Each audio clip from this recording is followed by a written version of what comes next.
अस्सलाम वालेकुम, की हाल है प्यारिओ। मैं आबज़ ते तुसीं साडे नाल जुड़े हो वेख पंजाब टीवी दे राਹੀਂ। जी मित्रो प्यारिओ, अज असीं गल करांगे मौजूदा सूरत हाल दे बारे कि जिहड़ी जंग हुणे गुजर के हटी है या हजे भी शायद असीं जंग वाले माहौल दे विच ही हां।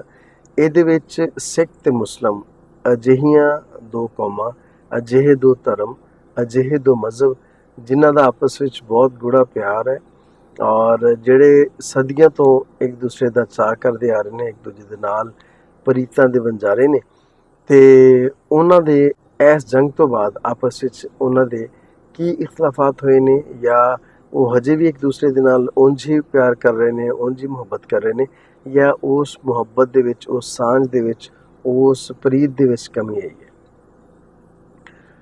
ਦੂਸਰੀ ਗੱਲ ਅਸੀਂ ਇਹਦੇ 'ਚ ਆ ਕਰਾਂਗੇ ਕਿ ਹੁਣ ਆਉਣ ਵਾਲੇ टाइम दे विच आ जिहड़ा कुछ जिहड़ा टन्योर है आ गुजर जाएगा तो इस तो बाद की सूरत हाल बनने वाली है, की एक्सपैक्टेशनस ने।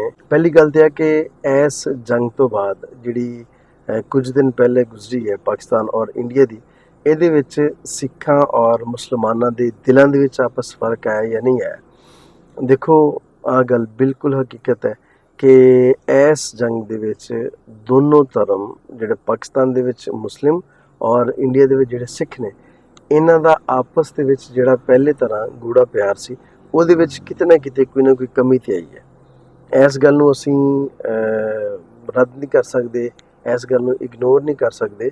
ਜਿਵੇਂ ਅੱਜ ਤੋਂ ਮਹੀਨਾ ਪਹਿਲੇ ਇਹਨਾਂ ਦੇ ਇੱਕ ਦੂਸਰੇ ਦੇ ਨਾਲ ਚਾਅ ਸੀ, ਮੁਹੱਬਤ ਸੀ, ਪਿਆਰ ਸੀ, ਤੇ ਅੱਜ ਇੱਕ ਮਹੀਨੇ ਤੋਂ ਬਾਅਦ ਅੱਜ की सूरत हाल है वो बहुत मुख्तलिफ है। क्योंकि पहले सिख इधर आ रहे सन, यात्रा वास्ते भी आ रहे सन और अपने जिहड़े विछड़े हुए भैन भरा ने उन्होंने मिलने वास्ते भी आ रहे सन और बहुत सारी जगह ते तुहानूं जिवें पता है कि जन्म स्थान है गुरु नानक होरां दा। इस तो इलावा होर बहुत सारे गुरुद्वारे ने, करतारपुर साहब भी आंदे सन, लेकिन हुण जिहड़ा है उहदे च बहुत कमी हुई है, बल्कि ना होण दे बराबर है।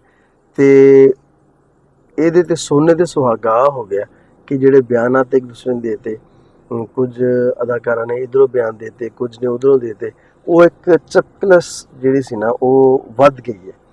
ਪਹਿਲੇ ਸ਼ਾਇਦ ਸਾਨੂੰ ਆਹ ਲੱਗਦਾ ਸੀ ਕਿ ਅਸੀਂ ਇਕੱਠੇ ਸਾਹ ਲੈਂਦੇ ਹਾਂ, ਅਸੀਂ ਇੱਕ ਦੂਸਰੇ ਦੇ ਸਾਹ ਦੇ ਨਾਲ ਸਾਹ ਲੈਂਦੇ ਹਾਂ, ਇੱਕ ਦੂਸਰੇ ਨੂੰ ਵੇਖ ਕੇ ਜਿਉਂਦੇ ਹਾਂ, ਪਰ ਸ਼ਾਇਦ ਹਜੇ ਵੀ ਕਿਸੇ ਜਗ੍ਹਾ ਤੇ ਕਮੀ ਸੀ। ਕਿਉਂ ਜੇ ਬਹੁਤ ਪੱਕੀਆਂ ਸੱਚੀਆਂ ਮੁਹੱਬਤਾਂ ਹੁੰਦੀਆਂ ਤੇ ਅਸੀਂ ਇਸ ਟਨਿਓਰ ਨੂੰ ਅਸੀਂ ਕਿਸੇ ਹੋਰ ਤਰ੍ਹਾਂ ਗੁਜ਼ਾਰ ਲੈਂਦੇ, ਅਸੀਂ ਚੁੱਪ ਵੱਟ ਲੈਂਦੇ, ਅਸੀਂ ਮੂੰਹ ਨੂੰ ਤਾਲੇ ਲਾ ਲੈਂਦੇ। ਬਹੁਤ ਸਾਰੀ ਜਗ੍ਹਾ 'ਤੇ ਬੋਲਣ ਨਾਲੋਂ ਖਾਮੋਸ਼ ਰਹਿਣਾ ਬਹੁਤ ਬਿਹਤਰ ਹੁੰਦਾ। ਅਤੇ ਜੇ ਸਾਡੇ ਦਿਲਾਂ ਦੇ ਵਿੱਚ ਕਦੂਰਤਾਂ ਨਾ ਹੁੰਦੀਆਂ, ਅਸੀਂ ਮੁਖਲਿਸ ਹੁੰਦੇ ਇੱਕ ਦੂਸਰੇ ਨਾਲ, ਅਤੇ ਸ਼ਾਇਦ ਅਸੀਂ ਚੁੱਪ ਕਰਕੇ ਬੈਠੇ ਰਹਿੰਦੇ।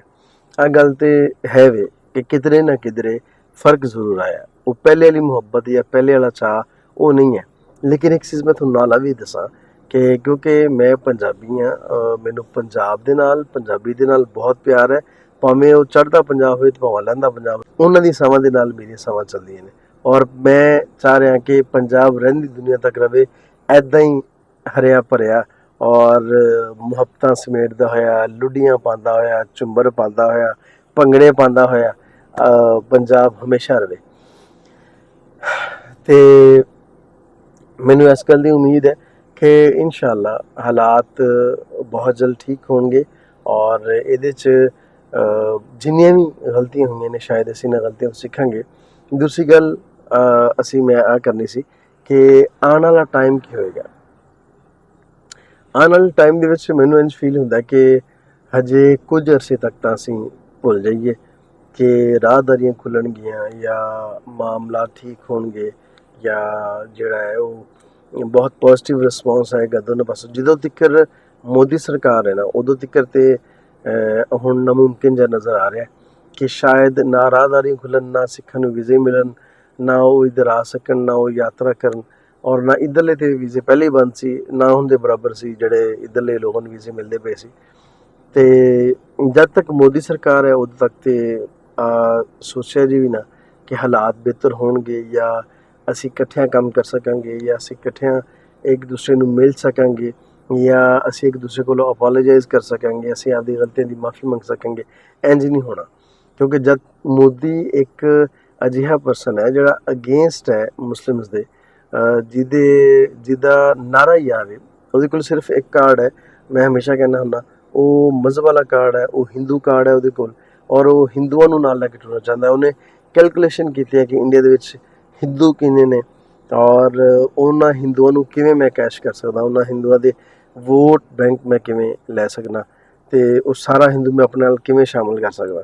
ਉਹਦੇ ਕੋਲ ਇੱਕ ਕਾਰਡ ਹੈ। ਉਹਦੇ ਵਾਸਤੇ ਉਹ ਮੁਖਤਲਿਫ ਸਾਜ਼ਿਸ਼ਾਂ ਕਰਦਾ ਹੈ, ਮੁਖਤਲਿਫ ਤਰੀਕੇ ਅਪਣਾਉਂਦਾ ਹੈ, ਮੁਖਤਲਿਫ ਕੋਸ਼ਿਸ਼ਾਂ ਕਰਦਾ ਹੈ ਕਿ ਕਿਵੇਂ ਜਿੱਤਿਆ ਜਾਵੇ। ਉਹ ਕਿਸੇ ਮੁਸਲਿਮ ਨੂੰ ਉੱਥੇ ਕਤਲ ਕਰਵਾ ਕੇ ਜਾਂ ਕਿਸੇ ਯੂਨੀਵਰਸਿਟੀ ਦੇ ਵਿੱਚ ਕਿਸੇ ਨਕਾਬ ਵਾਲੀ ਲੜਕੀ ਦੇ ਨਕਾਬ ਲਵਾ ਕੇ ਜਾਂ ਕਿਸੇ ਜਗ੍ਹਾ 'ਤੇ ਮੁਸਲਮਾਨਾਂ ਨੂੰ ਜਲਾਓ ਘੇਰਾਓ ਕਰਕੇ ਜਾਂ ਕਿਸੇ ਜਗ੍ਹਾ 'ਤੇ ਈਦ ਦੀ ਨਮਾਜ਼ ਨਾ ਪੜ੍ਹਨ ਦੇ ਕੇ ਉਹ ਸਿਰਫ ਹਿੰਦੂਆਂ ਨੂੰ ਰਾਜ਼ੀ ਕਰਨਾ ਚਾਹੁੰਦਾ ਹੈ ਔਰ ਆਪਣਾ ਵੋਟ ਪੱਕਾ ਕਰ ਰਿਹਾ ਹੁੰਦਾ। ਔਰ ਇੱਕ ਚੀਜ਼ ਮੈਂ ਤੁਹਾਨੂੰ ਹੋਰ ਦੱਸਾਂ ਕਿ ਜਿਵੇਂ ਜਿਵੇਂ ਇਲੈਕਸ਼ਨ ਨੇੜੇ ਆ ਰਹੇ ਹੁੰਦੇ ਨੇ ਮੋਦੀ ਦੀਆਂ ਸਰਗਰਮੀਆਂ ਵੱਧ ਜਾਂਦੀਆਂ ਨੇ। ਮੋਦੀ ਨੇ ਹਮੇਸ਼ਾ ਜਿਵੇਂ ਤੁਸੀਂ ਦੇਖਣਾ ਜਿਵੇਂ ਇਲੈਕਸ਼ਨ ਹੋ ਕੇ ਹਟਣਗੇ ਉਸ ਤੋਂ 2 4 5 6 ਮਹੀਨਿਆਂ ਤੋਂ ਬਾਅਦ ਸਕੂਨ ਹੋਣਾ ਸ਼ੁਰੂ ਹੋ ਜਾਏਗਾ। ਲੇਕਿਨ ਦੁਬਾਰਾ ਜਦੋਂ ਇਲੈਕਸ਼ਨ ਅਨਾਉਂਸ ਹੋਣਗੇ ਫਿਰ ਮੋਦੀ ਉਹਨਾਂ ਹੀ ਹੱਥਕੰਡਿਆਂ ਤੇ ਆ ਜਾਏਗਾ, ਦੁਬਾਰਾ ਫਿਰ ਉਹੀ ਕੁਛ ਕਰੇਗਾ ਮੁਸਲਮਾਨਾਂ ਦੇ ਨਾਲ ਔਰ ਜ਼ੁਲਮ ਕਰੇਗਾ ਆਪਣੇ ਹਿੰਦੂਆਂ ਨੂੰ ਖੁਸ਼ ਕਰਨ ਵਾਸਤੇ, ਕਿਉਂਕਿ ਉਹ ਵੋਟ ਲੈਂਦਾ ਹੀ ਉਹਨਾਂ ਕੋਲ ਇਸ ਵਾਸਤੇ ਹੈ ਕਿ ਉਹ ਦੱਸ ਸਕੇ ਕਿ ਹਿੰਦੂ ਮਜ਼ਹਬ ਜਿਹੜਾ ਉਹ ਸਭ ਤੋਂ ਉੱਚਾ ਹੈ। ਖੈਰ ਅਸੀਂ ਕਿਸੇ ਮਜ਼ਹਬ ਦੀ ਗੱਲ ਨਹੀਂ ਕਰ ਰਹੇ, ਚਾਹੇ ਉਹ ਹਿੰਦੂ ਹੈ ਕੋਈ, ਚਾਹੇ ਪਾਦਰੀ ਹੈ, ਚਾਹੇ ਕੋਈ ਹਿੰਦੂ ਹੈ, ਚਾਹੇ ਕੋਈ ਸਿੱਖ ਹੈ, ਮੁਸਲਿਮ ਹੈ, ਈਸਾਈ ਹੈ, ਕੋਈ ਵੀ ਮਜ਼ਹਬ ਹੈ ਸਾਡੇ ਵਾਸਤੇ ਬਹੁਤ ਮੁਹਤਰਮ ਹੈ। ਅਸੀਂ ਹਰ ਮਜ਼ਹਬ ਦਾ ਸਤਿਕਾਰ ਕਰਦੇ ਹਾਂ, ਅਸੀਂ ਹਰ ਮਜ਼ਹਬ ਨੂੰ ਦੇ ਲੋਕਾਂ ਦੇ ਮੰਨਣ ਵਾਲੇ ਹਾਂ, ਅਸੀਂ ਹਰ ਮਜ਼ਹਬ ਦੇ ਲੋਕਾਂ ਨੂੰ ਪਿਆਰ ਕਰਨ ਵਾਲੇ ਹਾਂ। ਅਸੀਂ ਕੌਣ ਹੁੰਦੇ ਹਾਂ ਵੰਡ ਕਰਨ ਵਾਲੇ ਨਾ। ਹਰ ਕਿਸੇ ਨੂੰ ਆਪਣੇ ਮਜ਼ਹਬ ਦੇ ਨਾਲ ਪਿਆਰ ਹੈ, ਅਸੀਂ ਕਿਸੇ ਦੀ ਦਿਲ ਆਜ਼ਾਰੀ ਨਹੀਂ ਕਰ ਸਕਦੇ। ਜਿਹਨੂੰ ਜਿਹੜਾ ਮਜ਼ਹਬ ਚੰਗਾ ਲੱਗਦਾ, ਜੋ ਉਹਦਾ ਸ਼ਾਉਰ, ਜੋ ਉਹਦਾ ਫਹਿਮ ਕਹਿੰਦਾ, ਉਸ ਮਜ਼ਹਬ ਨੂੰ ਲੈ ਕੇ ਟੁਰਦਾ। ਕੁਝ ਬਗੈਰ ਮਜ਼ਹਬ ਤੋਂ ਹੀ ਐਥਿਸਟ ਨੇ ਬਹੁਤ ਸਾਰੇ ਲੋਕ ਇੱਧਰ ਵੀ ਹੈ ਨੇ ਜਿਹੜੇ ਸਿਰਫ ਇਨਸਾਨੀਅਤ ਦੀ ਗੱਲ ਕਰਦੇ, ਇਸ ਤੋਂ ਇਲਾਵਾ ਹੋਰ ਕੋਈ ਗੱਲ ਨਹੀਂ ਕਰਦੇ, ਉਹ ਵੀ ਠੀਕ ਨੇ ਆਪਣੀ ਜਗ੍ਹਾ 'ਤੇ। ਮੈਨੂੰ ਇਸ ਗੱਲ 'ਤੇ ਜਾਂ ਇਸ ਟੌਪਿਕ 'ਤੇ ਗੱਲ ਕਰਨਾ ਮੁਨਾਸਿਬ ਹੀ ਨਹੀਂ ਲੱਗਦਾ, ਨਾ ਤਾਂ ਮੈਂ ਕੋਈ ਆਲਮ ਦੀਨ ਹਾਂ ਔਰ ਨਾ ਮੈਂ ਕੋਈ ਬਹੁਤ ਵੱਡਾ ਫਲਾਸਫਰ ਹਾਂ। ਲੇਕਿਨ ਮੈਂ ਗੱਲਾਂ ਕਰ ਰਿਹਾ ਕਿ ਮੋਦੀ ਸਰਕਾਰ ਜਿਹੜੀ ਹੈ ਉਹਨੇ ਹਮੇਸ਼ਾ ਮਜ਼ਹਬ ਕਾਰਡ ਯੂਜ਼ ਕੀਤਾ ਹੈ ਔਰ ਹਮੇਸ਼ਾ ਉਹਨੇ ਕੋਸ਼ਿਸ਼ ਕੀਤੀ ਹੈ ਕਿ ਗਿਰਾਇਆ ਜਾਵੇ ਮੁਸਲਿਮਸ ਨੂੰ ਔਰ ਜਿੰਨਾ ਹੋ ਸਕੇ ਮੁਸਲਿਮਸ ਨੂੰ ਤੰਗ ਕੀਤਾ ਜਾਵੇ ਇੰਡੀਆ ਦੇ ਵਿੱਚ। ਉਹਦੇ ਨਾਲ ਆ ਹੁੰਦਾ ਕਿ ਇੱਧਰ ਵਾਲੇ ਕੁਝ ਲੋਕ ਜਿਹੜੇ ਨੇ ਉਹ ਵੀ ਇਸ਼ਤਿਹਾਲ ਪਸੰਦ ਹੋ ਜਾਂਦੇ। ਹਰ ਮਜ਼ਹਬ ਦੇ ਤੁਹਾਨੂੰ ਪਤਾ ਇਸ਼ਤਿਹਾਲ ਪਸੰਦ ਲੋਕ ਤੇ ਹੁੰਦੇ ਨੇ ਜਾਂ ਕੁਝ ਜਾਣਬੁੱਝ ਕੇ ਵੀ ਇਸ ਕਿਸਮ ਦੀ ਹਰਕਤਾਂ ਕਰਦੇ ਨੇ। ਕੋਈ ਛੁਰਲੀ ਚਲਾਤੀ ਐਵੇਂ ਖਾਮਖਾਹ, ਕੋਈ ਐਵੇਂ ਪਟਾਖਾ ਚਲਾਤਾ, ਕੋਈ ਐਵੇਂ ਗੱਲ ਕਰਤੀ ਜਿਹਦੇ ਨਾਲ ਇਸ਼ਤਿਹਾਲ ਫੈਲੇ ਨਾ। ਆ ਇੱਕ ਬਹੁਤ ਪੁਰਾਣਾ ਪ੍ਰੋਪੇਗੈਂਡਾ ਹੈ ਔਰ ਬੜੇ ਅਰਸੇ ਤੋਂ ਚੱਲਦਾ ਆ ਰਿਹਾ। ਤੇ ਕੋਈ ਨਹੀਂ, ਹੁਣ ਤੁਸੀਂ ਦੇਖ ਲੈਣਾ, ਉਮੀਦ ਆ ਕੀਤੀ ਜਾ ਰਹੀ ਹੈ ਕਿ ਨੈਕਸਟ ਆਉਣ ਵਾਲਾ ਜਿਹੜਾ PM ਹੈ ਉਹ ਮੋਦੀ ਨਹੀਂ ਹੋਏਗਾ, ਉਹ ਕੋਈ ਹੋਰ ਹੋਏਗਾ। ਐਕਸਪੈਕਟੇਸ਼ਨਸ ਨੇ ਕਿ ਮੋਦੀ ਸਰਕਾਰ ਜਾਣ ਵਾਲੀ ਹੈ। ਬਹੁਤ ਇਹਨੇ ਰਾਜ ਕਰ ਲਿਆ ਹੈ, ਬਹੁਤ ਇਹਨੇ ਆਪਣੇ ਆਪ ਨੂੰ ਮਨਵਾ ਲਿਆ ਹੈ। ਹੋ ਸਕਦਾ ਇਹਨੇ ਬਹੁਤ ਸਾਰੇ ਚੰਗੇ ਕੰਮ ਕੀਤੇ ਹੋਣ, ਲੇਕਿਨ ਇਹਨੇ ਬਹੁਤ ਮਾੜਾ ਵੀ ਕੀਤਾ। ਤੇ ਲੋਕ ਜਿਹੜੇ ਨੇ ਹੁਣ ਬਾਸ਼ਊਰ ਨੇ, ਉਹ ਸੋਚਦੇ ਨੇ, ਉਹ ਪਰਖਦੇ ਨੇ ਲੋਕਾਂ ਨੂੰ ਕਿ ਆਹ ਬੰਦਾ ਸਿਰਫ ਸਾਨੂੰ ਯੂਜ਼ ਕਰ ਰਿਹਾ ਹੈ ਜਾਂ ਬੰਦੇ ਦੀ ਗੱਲ ਵਿੱਚ ਸੱਚਾਈ ਵੀ ਹੈ ਜਾਂ ਬੰਦਾ ਸੱਚੀ ਗੱਲ ਕਰ ਰਿਹਾ, ਬੰਦਾ ਕਿੰਨਾ ਕੁ ਸੱਚਾ ਹੈ ਤੇ ਕਿੰਨਾ ਕੂੜਾ ਹੈ। ਹੁਣ ਲੋਕਾਂ ਨੂੰ ਸ਼ਊਰ ਹੈ, ਹੁਣ ਉਹ ਸੋਸ਼ਲ ਮੀਡੀਆ ਦਾ ਦੌਰ ਹੈ। ਹੁਣ ਹਰ ਬੰਦੇ ਦੀ ਇੱਕ ਕਲਿੱਕ ਦੇ ਉੱਤੇ ਗਲੋਬਲ ਵਰਲਡ ਹੈ ਔਰ ਹਰ ਬੰਦਾ ਪੂਰੀ ਰਿਸਰਚ ਕਰਦਾ ਹੈ, ਹਰ ਚੀਜ਼ ਨੂੰ ਵੇਖਦਾ ਹੈ, ਪਰਖਦਾ ਹੈ ਤੇ ਉਸ ਤੋਂ ਬਾਅਦ ਫਿਰ ਐਤਮਾਦ ਕਰਦਾ ਹੈ। ਤੇ ਆਉਣ ਵਾਲਾ ਵੇਲਾ ਮੈਨੂੰ ਆ ਮਹਿਸੂਸ ਹੋ ਰਿਹਾ ਕਿ ਇਨਸ਼ਾਅੱਲਾ ਬਹੁਤ ਚੰਗਾ ਹੋਏਗਾ। ਲੇਕਿਨ ਜਦੋਂ ਤੱਕ ਮੋਦੀ ਸਰਕਾਰ ਹੈ ਉਦੋਂ ਤੱਕ ਪੰਜਾਬੀਆਂ ਦੇ ਜਾਂ ਇੰਡੀਆ ਔਰ ਪਾਕਿਸਤਾਨ ਦੇ ਹਾਲਾਤ ਬਿਹਤਰ ਨਹੀਂ ਹੋਣ ਵਾਲੇ, ਉਦੋਂ ਤੱਕ ਦੂਰੀ ਹੀ ਹੋਣਗੀਆਂ।